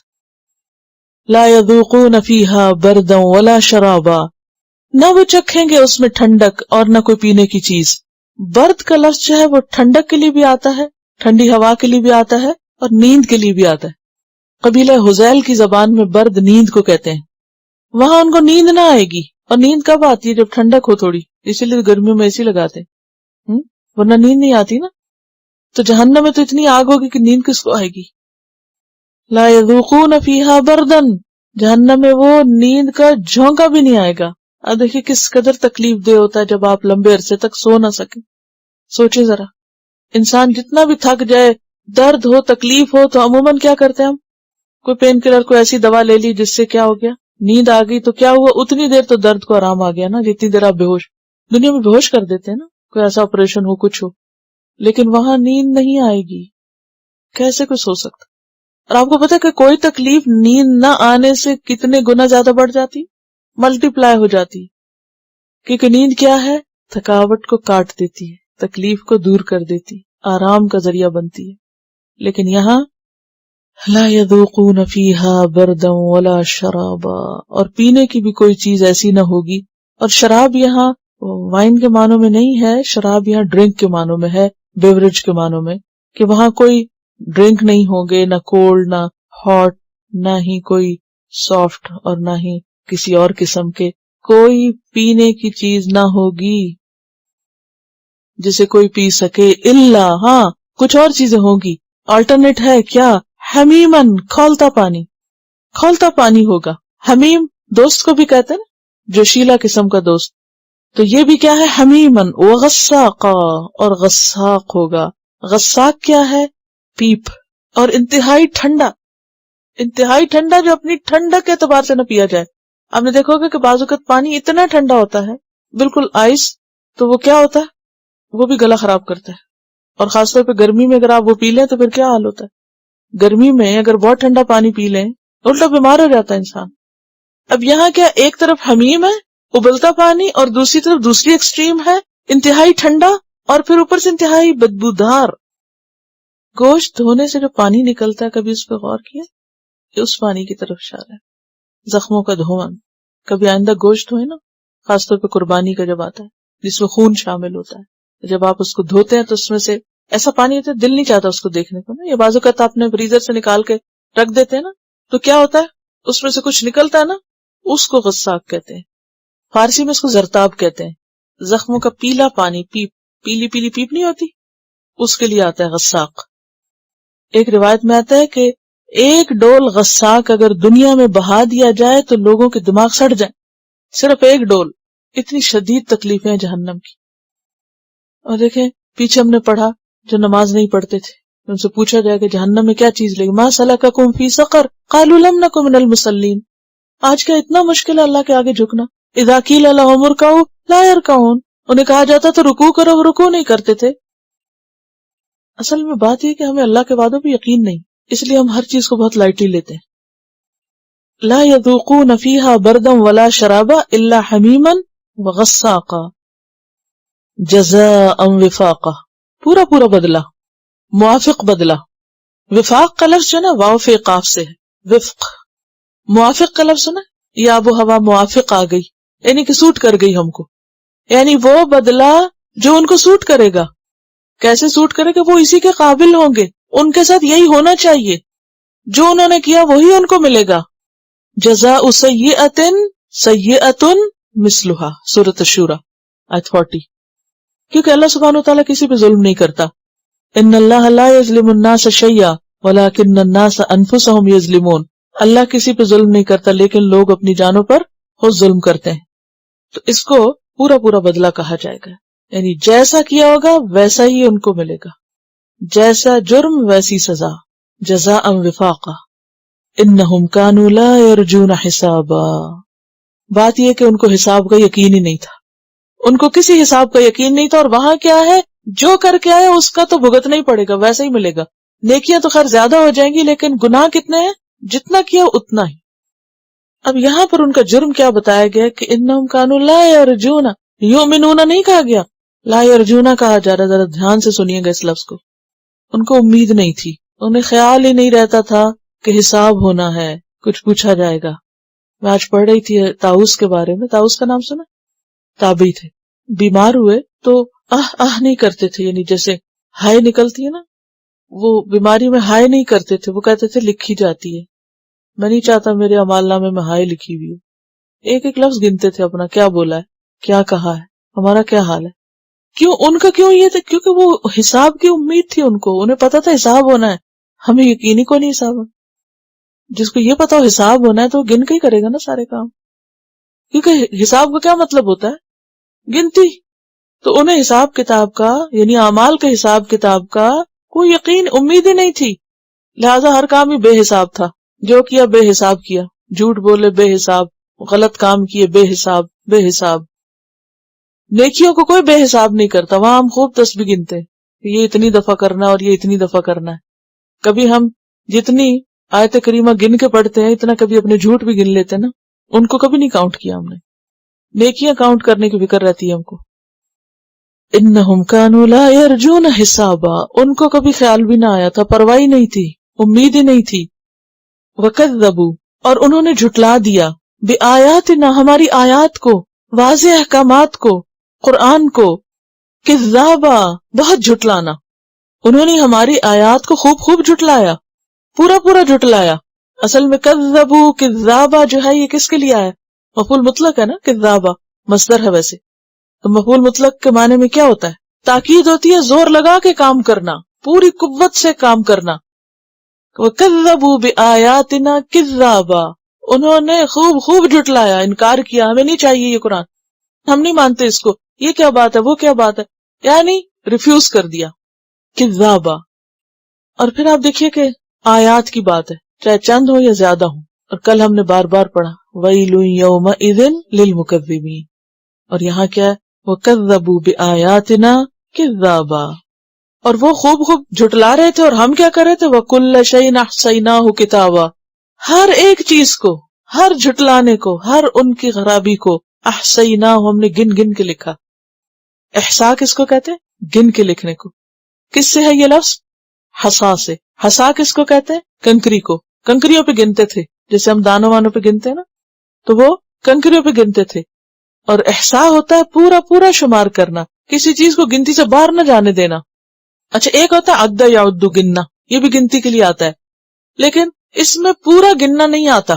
مثلاً آپ گن رہے ہیں، آپ نے ایک کتاب میں سے 5 صفحے گنے، اچھا کتنے ہو گئے؟ 5 ہو گئے. اچھا باقی نہیں گنے آپ نے، یہ گننا کیا ہے؟ عد یا عدو. لیکن پوری کتاب کا ایک ایک ایک صفحہ گننا، یہ ہے احصاء. تو یہاں پر کیا فرمایا جا رہا ہے؟ کل شیء احصیناہ، ہر ایک چیز کو ہم نے شمار کر لیا، گن گن کے رکھا، چھوٹی چھوٹی چیز بھی گنی، سارا گنا. اور گن کے کیا کیا؟ کتابہ، ریکارڈ کر کے رکھا، کتاب میں لکھ کے رکھا. کیا تاکید ہے، کچھ سمجھ میں آ رہا ہے؟ پورا گننا، آہیں بھی گننا، چیخیں بھی گننا، کہکے بھی گننا، سبحان اللہ بھی گننا، جھوٹ بھی گننا، ہر چیز گنی. کل شیء، چاہے نیکی ہے یا بدی، ہر چیز گنی گئی، اور کچھ ایک بھی باہر نہیں نکلنے دیا. بعض اوقات ایسا ہوتا نا، ہم کوئی چیز گن رہے ہوتے ہیں اور ایک ہمارے ہاتھ سے چھوٹ کے وہ پرے جاتے ہیں، کہ چھوڑو پر اس کو، جو ہے اسی کو گن لو. لیکن وہاں ایک نہیں چھوڑو، وہ بھی ادھر لاؤ، اس کو بھی گنو، اس میں لکھو. کل شیء احصیناہ کتابا، ہر چیز کو ہم نے احاطہ کر کے رکھا ہے، گن گن کے رکھا ہے، کتاب بنا کر رکھا ہے، اس کو کتاب میں لکھ کر. اور یہ وہی کتاب ہے نا جس کا پیچھے بھی آپ پڑھ چکے ہیں، وَوُضِعَ الْكِتَابُ فَتَرَى الْمُجْرِمِينَ مُشْفِقِينَ مِمَّا فِيهِ وَيَقُولُونَ يَا وَيْلَتَنَا مَا لِهَذَا الْكِتَابِ لَا يُغَادِرُ صَغِيرَةً وَلَا كَبِيرَةً إِلَّا أَحْصَاهَا مَا يَلْفِظُ مِنْ قَوْلٍ إِلَّا لَدَيْهِ رَقِيبٌ عَتِيدٌ مِثْقَالَ ذَرَّةٍ خَيْرًا يَرَهُ مِثْقَالَ ذَرَّةٍ شَرًّا يَرَهُ. ایک اور جگہ پر آتا ہے احصاہ اللہ ونسوہ، اللہ نے تو گن کے رکھا اور وہ بھول چکے ہیں اس کو. حال تو یہ ہے نا ہمارا. اور پھر وَأَحَاطَ بِمَا لَدَيْهِمْ وَأَحْصَى كُلَّ شَيْءٍ عَدَدًا، اور ویسے بھی فرشتے بھی اللہ نے رکھے ہوئے، وَإِنَّ عَلَيْكُمْ لَحَافِظِينَ كِرَامًا كَاتِبِينَ يَعْلَمُونَ مَا تَفْعَلُونَ فَذُوقُوا، بس چکھو، فَلَن نَزِيدَكُمْ، پھر ہرگز نہ ہم بڑھائیں گے تم کو، یہ ایسے ربی زدنی جیسے ہے نا، ایسی نزیدکم، ہم نہ زیادہ کریں گے تم کو، الا مگر عذابا، عذاب میں۔ اصل میں وہ کہیں گے جہنم والے، یا اللہ ایک دن ہی عذاب کم کر دے، ایک دن کی بریک مل جائے، ایک دن کی چھٹی۔ اور ایک اور جگہ آتا ہے ادعوا ربکم یخفف عنا یوما من العذاب، ایک دن عذاب کم ہو جائے، ایک دن نہ عذاب ہو، ہم ایک دن وقفہ دے دیا جائے، ہم سانس تو لے لیں، لیکن کیا کہا جائے گا، فلن نزیدکم الا عذابا، کم نہیں، یہ تو زیادہ ہی ہوگا، بڑھتا ہی جائے گا۔ کیونکہ آپ دیکھیں نا، جیسے شروع میں کوئی بیماری آتی ہے نا تو آپ کے اندر برداشت ہوتی ہے، یو کین، تھوڑی ریزسٹنس ہوتی ہے نا تو کم لگتی ہے، پھر کیا ہوتا ہے بیماری بڑھتی جاتی، جب اپنی انتہا کو پہنچتی ہے مریض کیا ہوتا ہے، ویک ہوتا جاتا ہے، پھر وہ فائٹ نہیں کر سکتا، پھر وہ اس کی ہلاکت کا ذریعہ بن جاتی۔ لیکن جہنم جو ہے اس میں موت نہیں ہے، ثم لا يموت فيها ولا يحيا، تو فلن نزيدكم الا عذابا۔ ایک جگہ پر آتا ہے نا کلما خبت زدناہم سعیرا، جب آگ جہنم کی ہلکی پڑنے لگے گی نا ہم اس کو اور تیز کر دیں گے، ہلکا ہونا ہی نہیں دیں گے، کوئی سننے والا نہیں ہوگا نا، کیونکہ اللہ سبحانہ وتعالیٰ تو کہیں گے قال اخسؤوا فیها ولا تکلمون، سورۃ المومنون میں پڑھا نا، قال اخسؤوا فیها ولا تکلمون۔ اور اخسا کس کو کہتے ہیں، دھتکارنے کو، کتے کو دھتکارنے کو، کہ پرے ہو جاؤ، مجھ سے بات بھی نہ کرو، بات بھی نہ کرو، کہ ان کو بولنے بھی نہیں دیا جائے گا۔ اصل میں یہ تاغین کے لیے ہے نا، سرکش لوگوں کے لیے، کیونکہ جو سرکش ہوتے ہیں نا ان کو آپ سمجھانے کی کوشش کریں، ان سے بات کرنے کی کوشش کریں، ریاکشن کیا ہوتا ہے؟ جو فرعون بنے ہوئے ہوتے ہیں لوگ، ان کو اگر آپ سمجھانا چاہیں تو کیا ریاکشن ہوتا ہے ان کا؟ سنتے؟ جو دنیا میں نہیں سنتے پھر آخرت میں ان کی کہاں سنی جائے گی؟ اسی لیے تو وہ کہیں کہ لو کننا نسمع، اللہ کے آگے نہ جھکنا اور سرکشی کرنا۔ جب ایک دفعہ جھٹلا دیا اور انکار کر دیا تو پھر چاہے سچ سامنے بھی آ جائے تو انسان اس کو قبول نہیں کرتا، چاہے وہ کتنے بھی فائدے کا نظر آئے۔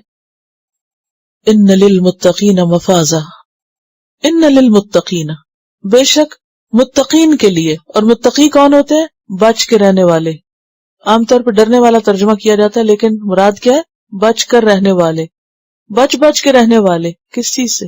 ہر قسم کی خرابی سے، کیونکہ اس دنیا میں اتنی پھسلن ہے اور اتنا زیادہ مواقع اور ایسی چیزیں ہیں کہ اس میں ہوتا کہ عام طور پر بچنا مشکل ہوتا ہے۔ آپ جس ماحول میں جاتے ہیں آہستہ آہستہ اس کا رنگ چڑھنے لگتا ہے۔ آپ شروع میں کیا ہوتا ہے، ریزسٹ کرتے، نہیں مجھے یہ نہیں کرنا، یہ بھی غلط ہے، یہ حرام ہے، یہ گناہ ہے، یہ اللہ کی نافرمانی ہے، دس is wrong, this is wrong.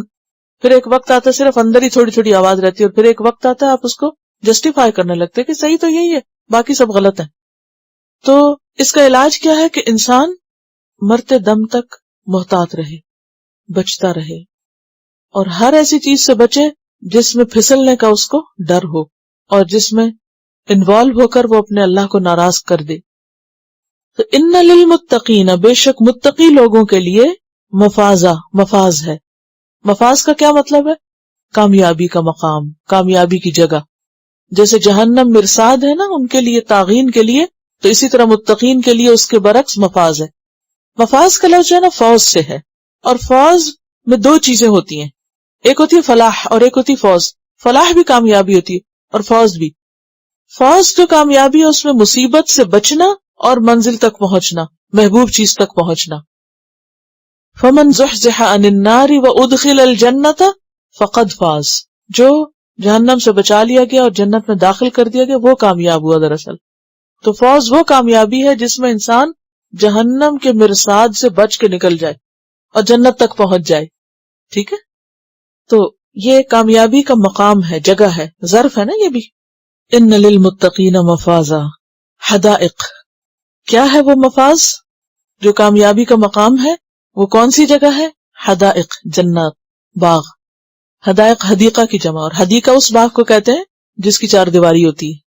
آنکھ کی پتلی کو بھی حدقہ کہتے ہیں کیونکہ وہ بھی ایک طرح سے سراؤنڈیڈ ہوتی ہے اس میں۔ ان للمتقین مفازا حدائق و اعنابا، باغات ہوں گے اور انگور ہوں گے، عنب کی جمع، اعناب۔ بہترین پھل کا ذکر کیا گیا. وَكَوَاعِبَ أَتْرَابًا، اور ہم عمر جوان لڑکیاں. کوائب کائب کی جمع ہے، اور کائب کا لفظ ہے کعب سے ہے، اور کعب کہتے ہیں اونچی چیز کو، ابری ہوئی چیز کو. اسی لیے کعب کا لفظ شرف اور مجد کے لیے بھی آتا ہے، عزت اور شرف. تو کوائب کائب سے نوجوان عورت کے لیے آتا ہے، یعنی جنت کی عورتیں جو ہیں وہ جوان ہوں گی. اترابا ترب کی جمع، اور ترب کہتے ہیں ہم عمر کو، اور یہ تراب سے ہے، تراب مٹی کو کہتے ہیں. دوست کے لیے آتا ہے ہم جولی، کہ جو مل جل کے مٹی میں کھیلے ہوئے ہوں، یعنی بہت جن کے درمیان آپس میں فرینکنیس ہو. آپ بھی بچپن میں کچھ دوستوں کے ساتھ مٹی کے کھلونے بنائے ہوں گے یا یعنی کھیلے ہوں گے، جس میں ایک خاص قسم کی انجوائمنٹ ہوتی ہے نا، بے فکری کا زمانہ بھی. تو جنت کی عورتیں جو ہیں ان کی عمریں بھی ایک جتنی ہوں گی، چاہے کوئی بوڑھا ہو کے مرے یا جوان، لیکن جنت میں وہ جوانی ہوں گی. اور دوسرا یہ ہے کہ سب کی عمریں ایک جیسی ہوگی، کوئی کسی کمپلیکس میں نہیں ہوگا کہ اب میری عمر زیادہ ہوگی اور فلاں کی مجھ سے کم ہے. اور پھر یہ بھی ہے کہ آپس میں کوئی حسد نہیں ہوگا. دنیا میں تو ویسے بھی حسد لوگوں میں ہوتا ہے، مگر عورتوں کو عورتوں سے زیادہ ہی ہوتا ہے کچھ. تو وہاں حسد نہیں ہوگا، کوئی جیلسیز نہیں ہوگی. اور پھر یہ کہ ویسے بھی ایک جیسی ہوگی تو پھر جیلس کوئی کس سے ہو؟ جیلس تو انسان اس سے ہوتا ہے نہیں جس کے پاس اپنے سے زیادہ ہو. اور پھر اس کی وجہ سے بڑا امن چین ہوگا. جب جیلسیز نہیں ہوگی تو سکھ ہی سکھ ہوگا، سکون ہی سکون ہوگا. اچھا، یہاں ایک بات یاد رکھیے کہ بعض لوگوں کو ان لفظوں سے بڑی شرم آئی تو انہوں نے اس کا ترجمہ بدلنے کی کوشش کی کہ وہ قرآن میں نوجوان عورتوں کا ذکر ہے، اور پھر اصل میں قائبہ اس عورت کو کہتے ہیں جس کا سینہ ابھرا ہوا اور جو جوانی کی ایک علامت ہوتی ہے.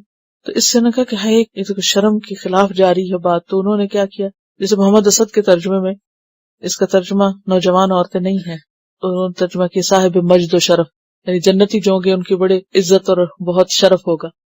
بات یہ ہے کہ دنیا میں کہیں بھی عورت کے بغیر لوگوں کا کام نہیں چلتا.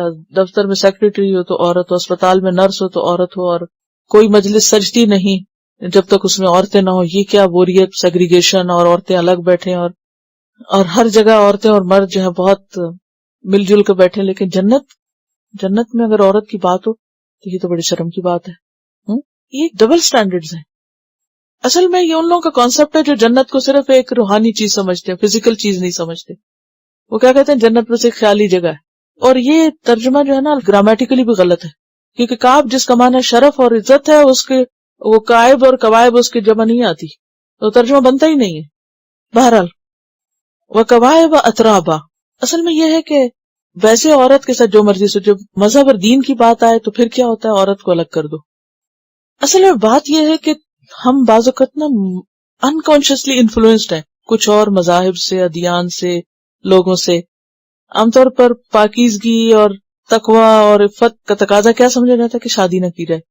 یہ کچھ مذاہب میں ہے نا کہ شادی کرنا جو ہے تقوی کے خلاف، تو وہ کیا ہے شادی نہیں کرتے، اور عورت کا تو ذکر ہی نہ کرو، اور عورت کا تو نام ہی نہ لو، اور شادی کرنا جو ہے یہ تو شاید کوئی دینداری نہیں. حالانکہ اسلام میں کیا ہے، شادی عین دینداری، نکاح عبادت ہے. تو وہ پھر جنت کا ذکر ہو یا دین کا ذکر ہو تو وہ عورت سے دور ہی رہو اور تجرد. تو بات یہ ہے کہ جنت میں انسان رہیں گے اور ان کے جذبات بھی ہوں گے. تو ہمارا دین ہمیں جذبات سے عاری ہونے کو لیے نہیں کہتا، پھر تو پتھر ہی ہوتے ہم. اگر ہم نے پتھر دل بننا ہے تو پہاڑ ہی ہو جاتے تو اچھا تھا. تو ہمیں انسان اگر اللہ نے بنے تو دنیا میں بھی انسان ہی رہنا چاہیے. اور آخرت کے اعتبار سے اور جنت کا جب ذکر ہو تو وہاں بھی یعنی کہ انسانوں کے لیے وہ جنت اور انسانی جذبات بھی وہاں ہوں گے، اور وہ شادی کی بھی اور ان سب چیزوں کا جو ذکر ہے اٹ از ویری نیچرل. تو اس میں کوئی شرمانے اور گھبرانے کی ضرورت نہیں ہے کہ کوائب اترابا وکأسا دہاقا، اور چھلکتے جام. کأس جو ہے وہ ساغر کو کہتے ہیں، مگر اس کے اندر جو ہوتا ہے اس کی طرف اشارہ ہے. اور دہاقا کا مطلب ہوتا ہے لبالب بھرا ہوا. ہم نے پیچھے پڑھا تھا کہ قدروا تقدیرا، اور یہاں ہے کہ چھلکتے جام. مراد یہ ہے کہ بعضوں کو تو جو مکس کریں گے نا، تو جب ایک چیز دوسرے میں مکس کرتے ہیں تو اوپر اوپر بھی آ رہی ہوتی ہے، تو وہ اس کا منظر دکھایا گیا ہے کہ مشروب جو ہے وہ ان کا منظر ایسا ہوگا کہ ایسے چھلکتے ہوئے ہوں گے کہ پینے کو دل چاہے. وکأسا دہاقا یعنی سٹل واٹر نہیں ہوگا اس میں، یا ایسے ہی کوئی بے مزہ سی چیز نہیں، بلکہ پر لطف ہوگا وہ سب. وکأسا دہاقا، اور الفاظ کی خوبصورتی آپ دیکھیں. کأسا دہاقا لا يسمعون فيها لغوا ولا كذابا، نہ سنیں گے اس میں کوئی بے فائدہ، بےہودہ واہیات بات، کوئی وہاں خرافات نہیں ہوگی، کوئی لغویات نہیں ہوگی، بلکہ کیا ہوگا؟ اچھی باتیں ہی ہوں گی۔ اور لغو کس کو کہتے ہیں؟ بہت دفعہ گزر چکا اب تو، چڑیا کی چوں چوں اور کتے کا بھونکنا اور یہ سب بیکار کی باتیں، ایسی کچھ نہیں ہوگی، فالتو چیزیں نہیں ہوگی۔ ابھی جو میں نے طاؤس کا ذکر کیا نا کہ وہ بیمار تھے تو نہیں کرتے تھے، کہ یہ بھی وہ کہتے تھے لغو میں شمار ہوتا ہے۔ اس کا کیا مطلب ہے؟ یعنی اس کا کوئی میننگ ہے؟ او کا کوئی میننگ نہیں ہے۔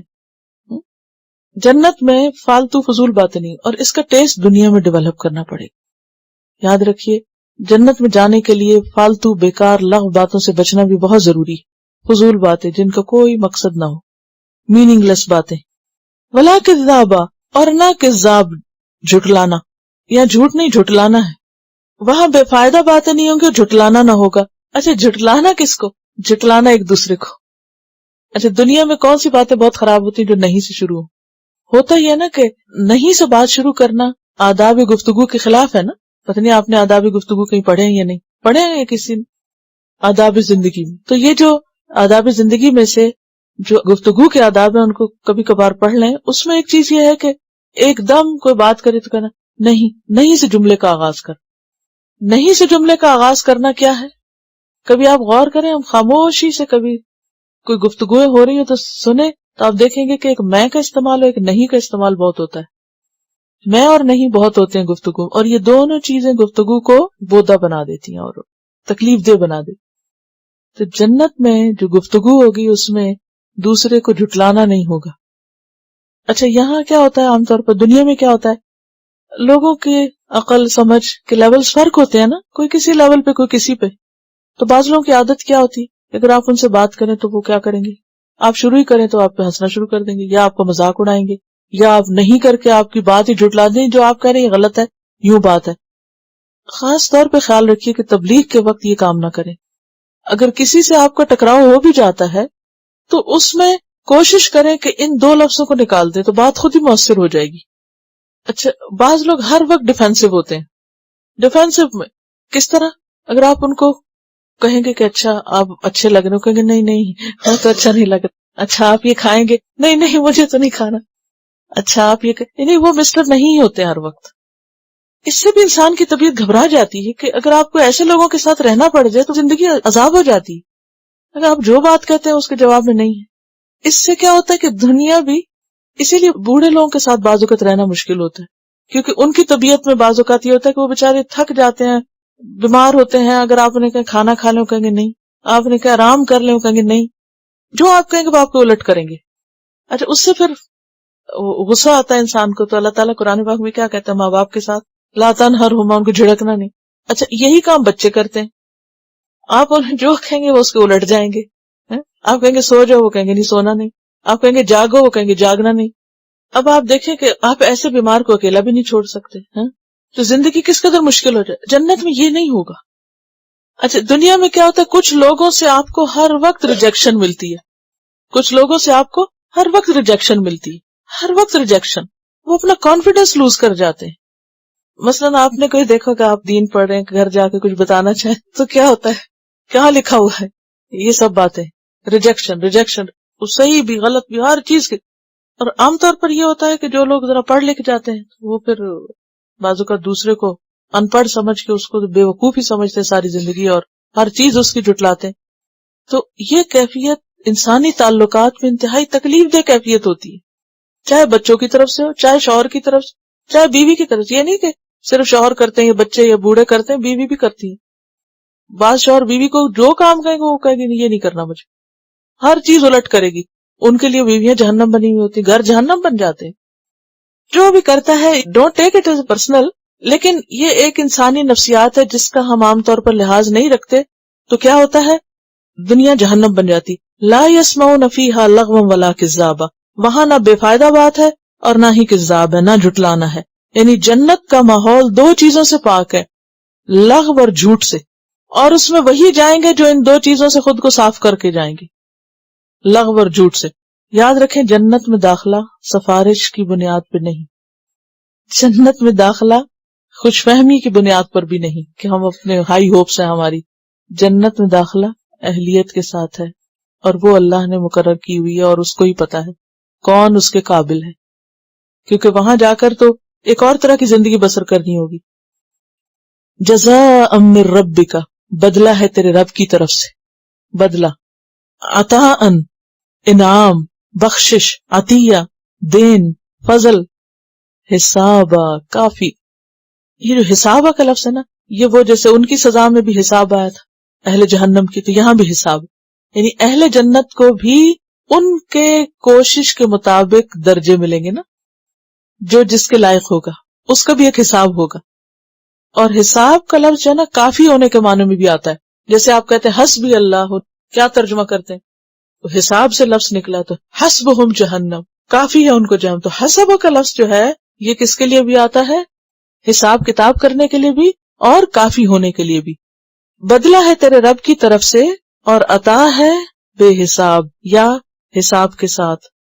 اچھا، ایک اور بات آپ نے غور کی کہ قسم دہاق کے بعد لغو اور کذاب نہیں، کیونکہ عام طور پر شراب کے بعد لغو اور کذاب زیادہ ہوتا ہے، تو وہ نہیں ہوگا تو وہ بھی نہیں ہوگا. رب السماوات والارض، یہ بدلہ کون دے گا؟ آسمان و زمین کا رب، جس کے خزانے اتنے وسیع ہیں. وما بینہما، اور جو ان دونوں کے درمیان ہے. الرحمن، رحمان، لا یملکون منہ خطابا، اتنی بڑی شان ہے اس کی، اتنا بڑا مقام اور روب ہوگا اس کا کہ لوگ اس سے بات نہ کر سکیں گے. دنیا میں بھی آپ دیکھیں کہ اگر آپ سے کوئی عمر میں بڑا ہے یا مرتبے میں بڑا ہے تو اس سے بات کرتے ہوئے انسان کو جھجک آتی ہے، ڈر لگتا ہے. تو کہا یہ کہ اللہ سبحانہ و تعالی لا یملکون منہ خطابا، کوئی بات نہیں کر سکے گا اس سے. اور حال کیا ہوگا؟ تراہم یوردون علیہا خاشعین من الذل ینظرون من طرف خفی، لوگ ادھر ادھر آنکھوں سے ایسے آنکھیں بھی نہیں گھما سکیں گے، آنکھوں کے کناروں سے دیکھ رہے ہوں گے. جب آپ کسی بہت ہیبت میں ہوتے ہیں نا تو نہ آپ دیکھ پاتے نہ آپ بول پاتے ہیں، سانس بھی رک جاتا ہے بعض اوقات.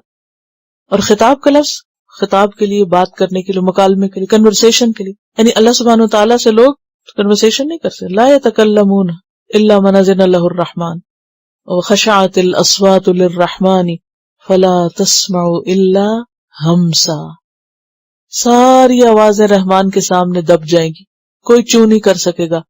تو کیا سنائی دے گا؟ صرف ہمسا، صرف ہمس، سانس کی آواز ہے. یوم یقوم الروح والملائکۃ صفا، جس دن کھڑا ہوگا روح، روح سے مراد ہے تو جبریل علیہ السلام، یا الروح سے مراد اسم جنس تمام انسانوں کی روح ہے، بنی آدم کی، اور روح سے مراد قرآن بھی ہے. والملائکۃ، اور فرشتے، صفا، صفوں میں.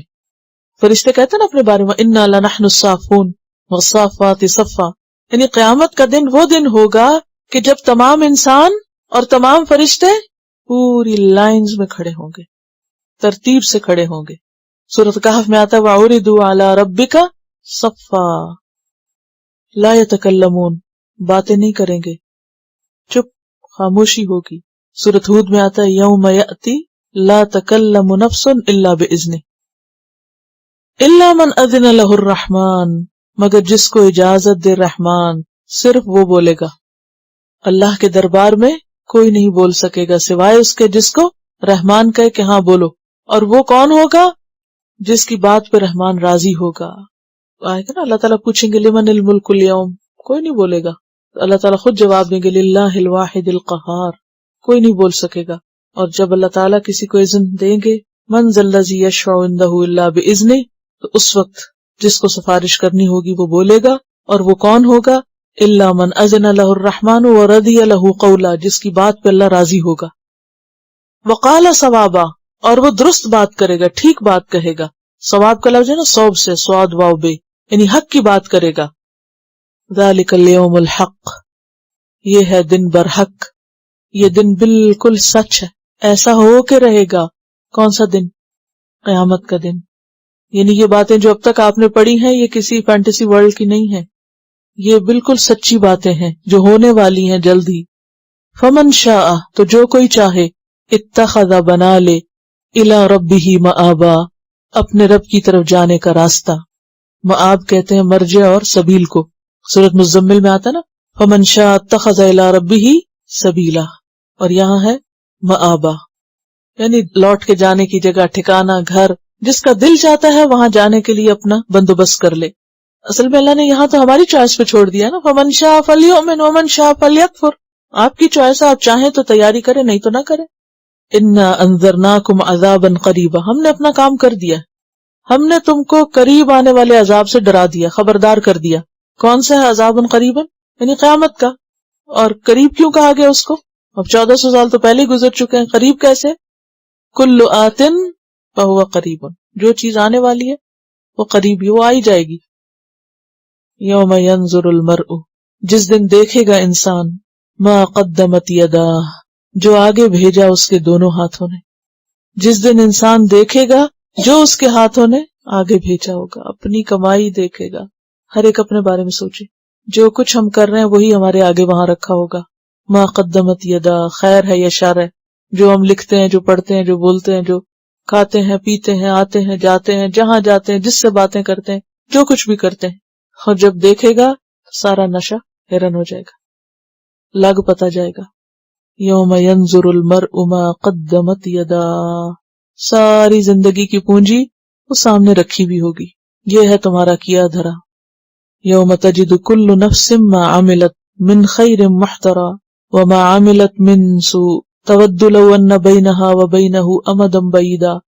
انسان کیا چاہے گا؟ اس کی برائی اور اس میں وہ دور کا فاصلہ ہوتا. وَيُحَذِّرُكُمُ اللَّهُ نَفْسَهُ وَاللَّهُ بَصِيرٌ بِالْعِبَادِ، اللہ تمہیں اپنے آپ سے ڈراتا ہے اور اللہ بندوں کو دیکھنے والا ہے. وَيَقُولُ الْكَافِرُ، اور کافر کہے گا، منکر کہے گا، یا لیتنی، اے کاش کہ میں کنت ترابا، میں مٹی ہوتا، اے کاش کہ میں مٹی ہوتا.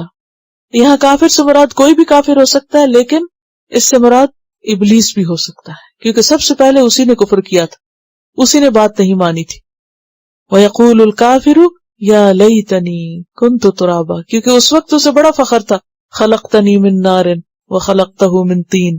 اور قیامت کے دن کیا کہے گا؟ کاش میں بھی مٹی سے ہوتا، میں بھی انسان ہوتا، اور جس طرح انسانوں کو جنت میں جانے کا موقع ملا مجھے بھی ملے. اور یہ جو ہے نا یا لیتنی، اگر یا نہ بھی ہو نا تب بھی مطلب پورا ہوتا ہے، لیتنی کاش کہ میں، لیکن یا لیتنی اے کاش. آپ دیکھ اردو میں بھی استعمال کریں، کاش اور اے کاش فرق ہے نا. یا لیتنی، اے کاش کہ میں کنت ترابا، میں مٹی ہو جاتا، یعنی میرا کوئی حساب نہ ہوتا، مجھے کوئی نہ جانتا. کیونکہ جانوروں کے بارے میں، پرندوں کے بارے میں آپ نے پیچھے پڑھا ہے کہ جب ان کا حساب کتاب ہو جائے گا تو ان کو دوبارہ مٹی کر دیا جائے گا. اس وقت مجرم پکاریں گے اے کاش کہ میں بھی مٹی ہوتا. تلاوت. سبحانک اللہم و بحمدک نشہد ان لا الہ الا انت نستغفرک و نتوب الیک. السلام علیکم و رحمۃ اللہ وبرکاتہ. Quran vocabulary 100%. The best application to understand Quran. Study with flashcards. Word list. Learn 25% of Quran vocabulary in 7 days. Multiple MCQs to practice and test vocabulary. Single choice. Multiple choice. True, false.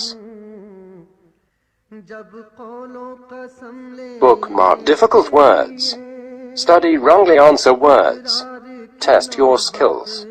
12 essential grammar lessons at Learn Quranic Grammar. You can select number of word to study from bookmarks. Select number of times wrongly answered words for study. Test your skills with multiple choice flashcard, true, false, matching words and single choice MCQs. Grammar lessons are available in PDF format. Native Quranic and Urdu fonts. Available at Google Play and Apple App Stores. Download it today to contribute in the Islamic Apps Development Project. Quran vocabulary 100% in Urdu. Visit smartappsweb.com.